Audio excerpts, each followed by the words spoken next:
আমরা মনে করি যে রাজনৈতিক ছত্রছায়ার কারণেই কিন্তু এই কাজগুলো হচ্ছে। সিলেট সদর উপজেলার নালিয়া এলাকায় সরজমিনে গিয়ে দেখা যায় বিশাল পাহাড় কেটে প্লট তৈরি করে দালান কোঠা নির্মাণের প্রতিযোগিতায় মেতেছে জমির মালিকেরা। সময় সংবাদ টিমের উপস্থিতি টের পেয়ে পুরুষ শূন্য হয়ে পড়ে এলাকা। পার্শ্ববর্তী এলাকার বাসিন্দারা জানান রাতের আধারে পাহাড় কাটা হচ্ছে।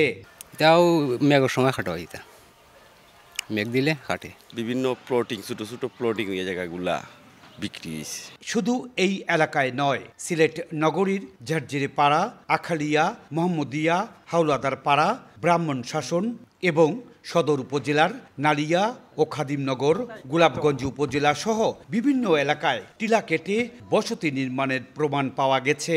পরিবেশ অধিদপ্তরের বিভাগীয় অফিসের পরিচালক পদে সদ্য যোগদান করা মোহাম্মদ ইমরান হোসেন এই ব্যাপারে ক্যামেরার সামনে কথা বলতে চাননি। তবে বেলার সমন্বয়ক বললেন, রাজনৈতিক ছত্রছায়ায় এইসব চলছে।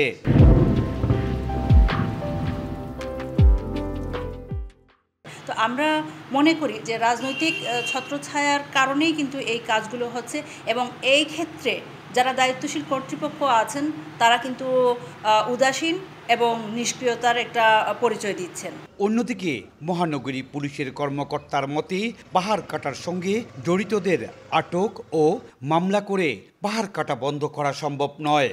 এক্ষেত্রে আমরা পুলিশ, পরিবেশ অধিদপ্তর, অন্যান্য আইনশৃঙ্খলা বাহিনী সহ স্থানীয় জনসাধারণ এবং যারা জনপ্রতিনিধি আছেন আমাদের সবার সার্বিক প্রচেষ্টার মাধ্যমে সমন্বিতভাবে কাজ করলে এই সমস্যা থেকে নিষ্কৃতি পাওয়া যাবে বলে আমি মনে করি। সিলেট বিভাগের 4 জেলায় বর্তমানে 1875টি টিলা আছে।